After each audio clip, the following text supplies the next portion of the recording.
Hello friends, आज की हमारी जो वीडियो रहेगी वो रहेगी रिसर्च एप्टीट्यूड शोध अभिक्षमता, जो कि यूजीसी नेट पेपर 1 का यूनिट नंबर 2 है। इसमें हम आज डिस्कस करेंगे टाइप्स ऑफ रिसर्च, जिसमें हम fundamental research, applied research, action research, historical research, quantitative research और क्वालिटेटिव रिसर्च के बारे में जानने की कोशिश करेंगे।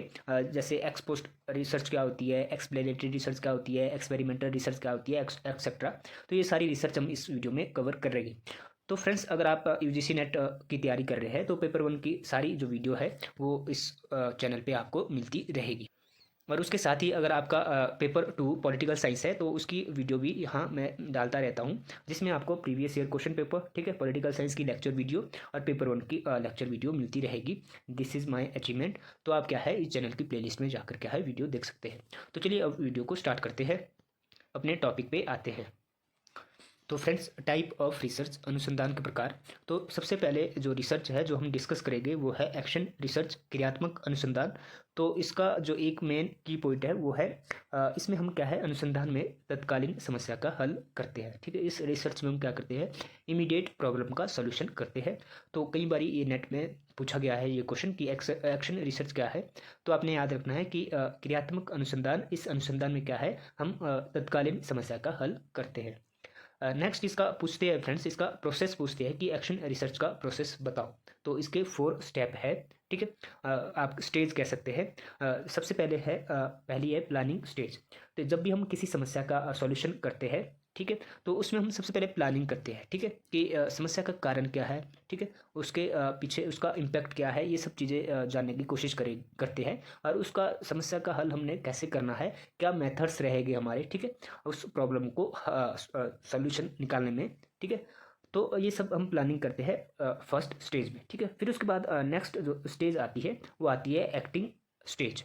ठीक है, जो भी हमने प्लानिंग की, ठीक है, उसको अब हम क्या है व्यवहारिक रूप देते हैं नेक्स्ट स्टेज में, जिसे हम कहते हैं एक्शन या एक्टिंग स्टेज। ठीक है, इसमें हम जो भी प्लानिंग की थी हमने, ठीक है, उसको हम व्यवहारिक रूप देते हैं। और जब हम उसको व्यवहारिक रूप देते हैं तो उसके बाद हमारे सामने तीसरी जो स्टेज है वो आ जाती है डेवलपिंग स्टेज। जब हम किसी प्लान पे काम करना शुरू करते हैं तो उसमें क्या है, वो उसका जो विकास है आप कह सकते हैं वो आगे बढ़ती है। ठीक है, जब आगे बढ़ती है तो हम उसे नाम देते हैं डेवलपिंग स्टेज। ठीक है, फिर जब वो जो डेवलपिंग स्टेज है वो अपने अंतिम चरण पे पहुंचती है, जो जिसमें कि हमें रिजल्ट मिलना शुरू होता है, यानी कि आउटपुट हमें मिलता है एक रिजल्ट के रूप में कि इस समस्या का समाधान हो गया है या नहीं है, या जो हमने प्लानिंग की थी वो सक्सेसफुल हुई या नहीं हुई।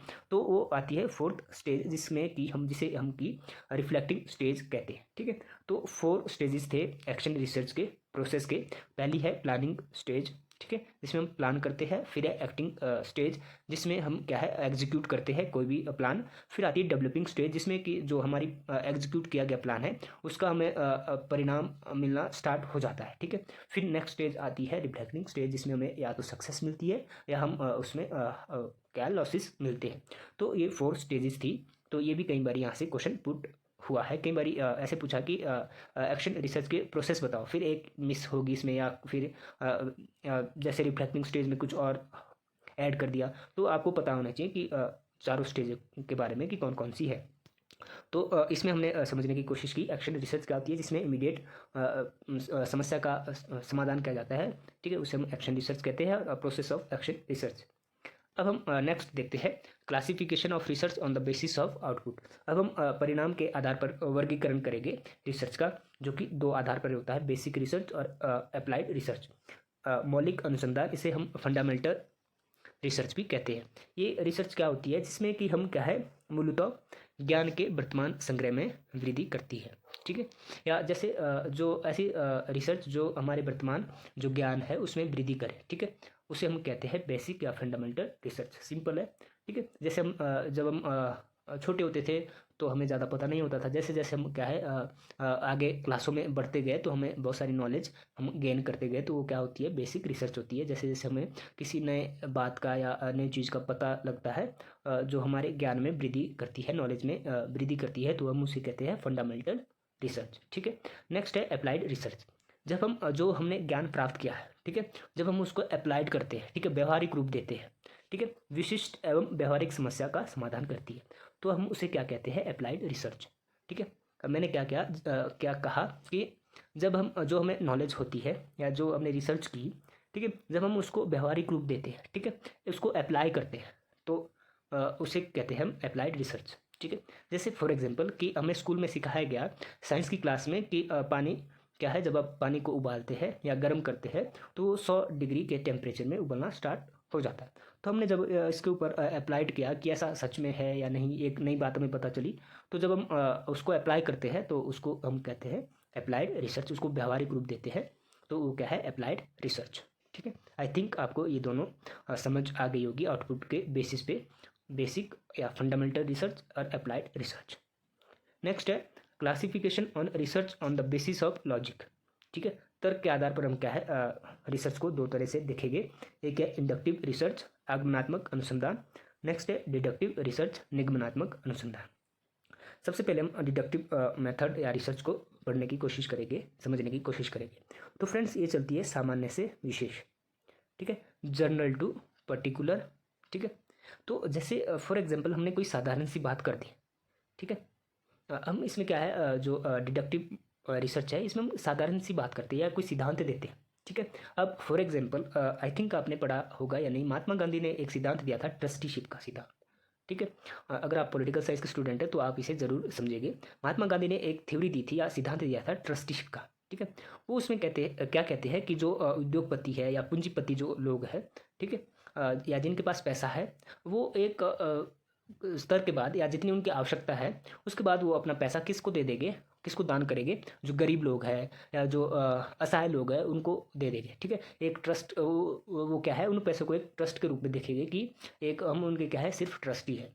तो उन्होंने क्या है पहले एक सिद्धांत दिया कि ऐसा होगा, फिर उन जैसे ट्रस्टीशिप की थ्योरी दी, फिर उन्होंने उसमें साबित किया, फिर वो जनरल सी बात उन्होंने कही, ठीक है। फिर वो पर्टिकुलर यानी कि विशेष की ओर गए कि जो आपने बोला ये ट्रस्टीशिप का जो सिद्धांत है वो कैसे इम्प्लीमेंट होगा। तो उन्होंने बताया कि जो उद्योगपति है या पूंजीपति लोग हैं, जब उनकी आवश्यकता पूरी होगी तो वो क्या है जो भी बाकी का जो पैसा है वो क्या है वो दान करेंगे या जो गरीब लोग हैं उनको बांट देंगे।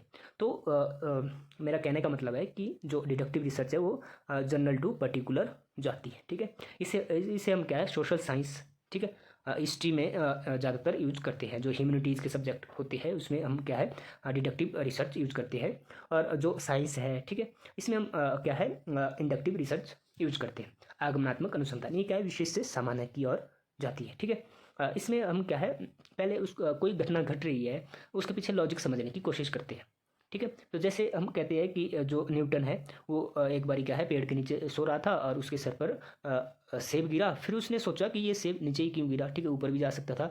तो उसने पहले उस समस्या का सॉल्यूशन ढूंढने की कोशिश की, ठीक है। उसे एक समस्या दिखी कि ये ऐसा क्यों हो रहा है, ठीक है, उसके पीछे उसने कॉज जानने की कोशिश की, तो उसने पाया कि ये ऐसा क्यों हो रहा है, ग्रेविटी के कारण हो रहा है, ठीक है। जो पृथ्वी की जो ग्रेविटी है, जो भी चीज़ें हम ऊपर की ओर फेंकेंगे वो पृथ्वी क्या है उसको नीचे खींचती है। यानी कि उसने पहले विशेष काम किया, यानी कि समस्या का कारण जानने की कोशिश की, फिर उसके बाद वो उसके परिणाम पे पहुंचा या इस परिणाम पे पहुंचा कि ऐसा क्यों हो रहा है, ठीक है। फिर उसने सिद्धांत दिया, ठीक है, ना कि पहले सिद्धांत दिया फिर वो उसके कॉजेज बताने शुरू किए। पहले उसने कॉज को जाना, फिर उसके बाद उसने थ्योरी दी। तो ये चलती है विशेष से सामान्य की ओर, यानी कि particular to general. I think आपको ये इंडक्टिव और डिडक्टिव रिसर्च समझ आ गई होगी। मैंने सिंपल तरीके से आपको समझाने की कोशिश की। अब हम नेक्स्ट देखते हैं बेसिस ऑफ प्रोसेस, ठीक है। प्रोसेस के अकॉर्डिंग रिसर्च टू टाइप की होती है, क्वांटिटेटिव रिसर्च और क्वालिटेटिव रिसर्च। तो सबसे पहले हम क्वांटिटेटिव रिसर्च जानने की कोशिश करेंगे। तो क्वांटिटेटिव रिसर्च होती है जिसमें हम फैक्ट, ठीक है, और डाटा बेस पे होती है, ठीक है, जिसमें हम तथ्य रखते हैं, तथ्य के अकॉर्डिंग बात करते हैं। अगर मैं किसी टॉपिक पे बात कर रहा हूँ तो मैं उसमें फैक्ट रखूँगा कि इस फैक्ट के तहत या इस डाटा के तहत मैं ये बात रख रहा हूँ, मैं हवा में नहीं कोई बात कर रहा हूँ कि ऐसा है वैसा है, ठीक है। या तो ये उस रिसर्च को हम क्या कहते हैं क्वांटिटेटिव रिसर्च, जिसमें फैक्ट डाटा बेसिस पे बातें होती है या हम जिसे हम साइंटिफिक रूप से प्रूव कर सकते हैं, ठीक है। दो चीज़ें आपने याद रखनी है क्वांटिटेटिव रिसर्च में, एक तो क्या है इसमें फैक्ट होते हैं, डाटा होता है, और ये क्या है साइंटिफिक होती है, ठीक है, हम इसे साइंटिफिक रूप से प्रूव कर सकते हैं, ठीक है। जैसे अगर हम बेरोजगारी के ऊपर बोल सकते हैं कि बेरोजगारी की समस्या पिछले साल की अपेक्षा इस साल ज़्यादा बढ़ी है, पिछले 5 वर्षों की अपेक्षा इस 5 वर्ष क्या है अधिक हुई है, तो हम डाटा रखेंगे। हम ऐसे नहीं बोलेंगे कि अगर कोई पूछेगा कि बताओ जी हमें कैसे बढ़ी, तो हम क्या है पिछले वर्षों का जो फैक्ट है वो रख के हम ये चीज़ प्रूफ कर सकते हैं, ठीक है। तो ये साइंटिफिक रूप से प्रूफ की जा सकती है। कौन सी रिसर्च? Quantitative research. लेकिन क्वालिटेटिव रिसर्च में ऐसा कुछ नहीं होता है। इसमें क्या है, एक घटनाजन्य होती है या नैरेटिव जैसा होता है, ठीक है। इसमें हम ग्रुप्स की स्टडी करते हैं, ठीक है। डिफरेंस ग्रुप है या व्यक्तियों का अध्ययन करते हैं, तो उसमें क्या है, थोड़ा बहुत डिफरेंस आता है। हम इसे क्या है, साइंटिफिक रूप से प्रूफ नहीं कर सकते, ठीक है। तो कई बार ये क्वेश्चन आता है कि जो क्वालिटेटिव रिसर्च है इसमें कौन कौन सी रिसर्च आती है या कौन कौन से फैक्टर इंक्लूड होते हैं। तो आपने ये ध्यान से समझना है कि कौन कौन से उसमें इंक्लूड होते हैं, ठीक है। जैसे समूह केंद्रित अनुसंधान, फोकस ग्रुप रिसर्च। इसमें क्या है, समूहों का अध्ययन किया जाता है। तो समूह जैसे अलग अलग समूह की अलग अलग बातें हो सकती है, लेकिन उसमें कुछ एक सिमिलरिटी जरूर होगी किसी स्पेसिफिक टॉपिक के ऊपर, ठीक है। तो हमने वो जो सिमिलरिटी है वो पकड़नी होती है या उसमें उसको ध्यान रखना होता है, ठीक है। इसमें हम डायरेक्ट ऑब्जर्वेशन होती है, प्रत्यक्ष अवलोकन होता है, ठीक है। इन डेप्थ इंटरव्यू होता है, गहन इंटरव्यू या साक्षात्कार हम लेते हैं, ठीक है। कथात्मक अनुसंधान होता है, नैरेटिव रिसर्च इसमें हम यूज करते हैं, ठीक है। किसी घटना का एक कथा के अनुसार वो समझना, ठीक है।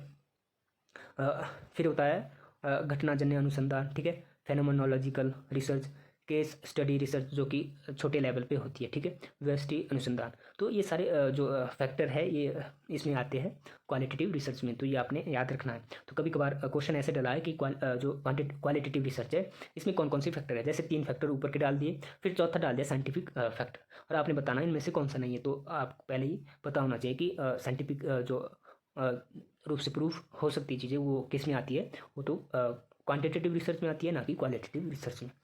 तो आई थिंक आपको ये समझ आ गई होगी क्वालिटेटिव और क्वांटिटेटिव रिसर्च। अब हम बात करेंगे बेसिस ऑफ ऑब्जेक्टिव। उद्देश्य के आधार पर रिसर्च को हम 8 टाइप्स में देखेंगे। सबसे पहले है डिस्क्रिप्टिव रिसर्च। वीडियो थोड़ी लंबी जा रही है, अब मैं थोड़ा जल्दी जल्दी कवर करने की कोशिश करूंगा। इस प्रकार का अनुसंधान स्थिति का वर्णन करने के लिए किया जाता है। डिस्क्रिप्टिव, जैसे इसके नाम से ही पता चल रहा है कि वर्णनात्मक, ठीक है, जिसमें हम किसी समस्या का वर्णन करते हैं, ठीक है।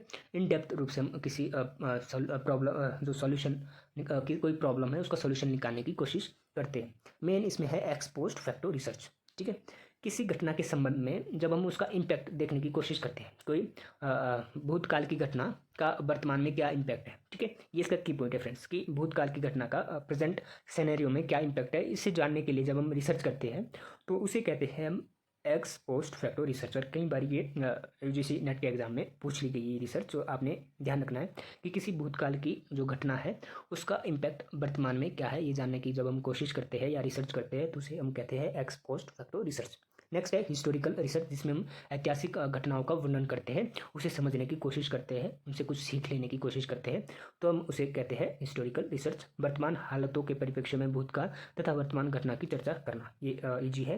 नेक्स्ट है एनालिटिकल रिसर्च, विश्लेषणात्मक शोध। जब हम किसी समस्या का एनालिटिक अध्ययन करते हैं, ठीक है, तो हम उसे क्या कहते हैं, या आलोचनात्मक मूल्यांकन करते हैं, उसे हम क्या कहते हैं, विश्लेषणात्मक शोध। ये भी इजी है।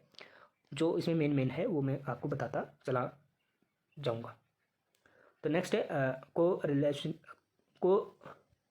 रेशनल रिसर्च, सह संबंध शोध।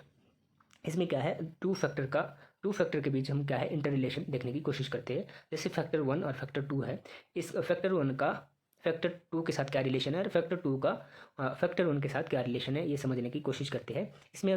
इसमें एक समस्या में 2 पहलुओं के बीच संबंध और परस्परता का पता चलता है, तो उसे हम कहते हैं सहसंबंध रिसर्च, ठीक है।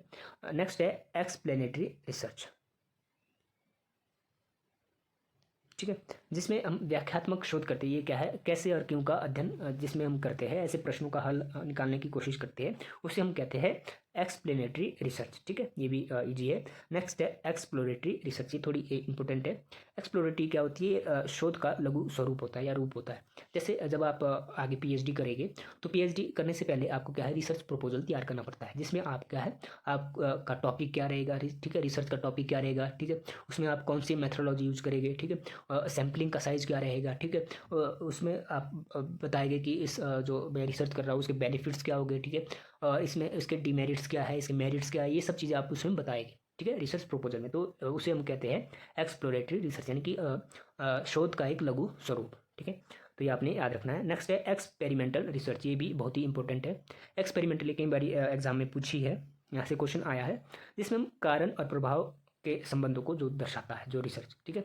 जैसे गरीबी का कारण क्या है, बेरोजगारी, ठीक है, या जो हम कह सकते हैं गरीबी के पीछे मेन कारण क्या है, लोग बेरोजगार हैं, ठीक है, लोगों के पास काम नहीं है, ठीक है। या ये भी कह सकते हैं कि जो धूम्रपान करने से क्या होगा, जो हमारे शरीर है वो खराब होगा या उस पर बुरा इम्पैक्ट पड़ेगा, ठीक है। जिसमें हम कॉज एंड इफेक्ट की स्टडी करते हैं, ठीक है, कि कोई समस्या हो रही है तो उसके पीछे कारण क्या है, उससे हम कहते हैं एक्सपेरिमेंटल रिसर्च, प्रयोगात्मक शोध। ये बहुत ही इंपॉर्टेंट है, कई बार यहाँ से क्वेश्चन पूछा गया है। एक बार ऐसा पूछा गया था कि ऐसी कौन सी रिसर्च है जिसमें हम कॉज एंड इफेक्ट का अध्ययन करते हैं, स्टडी करते हैं, तो वो है एक्सपेरिमेंटल रिसर्च। नेक्स्ट अब लास्ट है classification of research on the basis of concept, ठीक है। विचार के आधार पर हम रिसर्च को 2 टाइप से देखेंगे, कॉन्सेप्चुअल रिसर्च और एम्पेरिकल रिसर्च, ठीक है। वैचारिक रिसर्च क्या है, जो फिलोसोफर होते हैं वो सिद्धांत देते हैं, ठीक है। जो दार्शनिक होते हैं वो क्या है, एक ऐसी विचारधारा या सिद्धांत देते हैं जिससे कि कोई जो समस्या है उसका हल निकल जाए या ढूंढा जा सके। जैसे कार्ल मार्क्स या महात्मा गांधी ने ट्रस्ट की जो थ्योरी दी है वो दार्शनिक बोला जाता है, ठीक है। महात्मा गांधी ने सर्वोदय ये सब चीज़ें थ्योरियाँ दी। कार्ल मार्क्स को आप पढ़ेंगे तो कार्ल मार्क्स ने क्या है, क्लास स्ट्रगल की बात की है कि वर्ग संघर्ष का सिद्धांत है, ठीक है। उनका डायलेक्टिक मेटेरियलिज्म है। तो वो क्या है, वैचारिक अनुसंधान है, ठीक है। कॉन्सेप्चुअल बेस पे जब हम किसी चीज़ को देखने की कोशिश करते हैं तो उसे हम क्या है, कॉन्सेप्चुअल रिसर्च कहते हैं। नेक्स्ट है इंपेरिकल रिसर्च, जिसे कि हम अनुभव के द्वारा प्राप्त करते हैं कोई ज्ञान, ठीक है। जो ज्ञान हम किसी सेंसेस के द्वारा, अपने अनुभव के द्वारा प्राप्त करते हैं, वो किसके अंतर्गत आता है, इंपेरिकल रिसर्च के अंतर्गत। तो फ्रेंड्स ये हमने टाइप्स ऑफ रिसर्च की, ठीक है। अगर आपको वीडियो अच्छी लगी है तो अपने फ्रेंड के साथ शेयर करें, और पेपर 1 की जो नेक्स्ट टॉपिक है वो वीडियो भी मैं इसमें इस चैनल पे डालता रहूँगा। तो keep support me. Thank you, thanks for watching.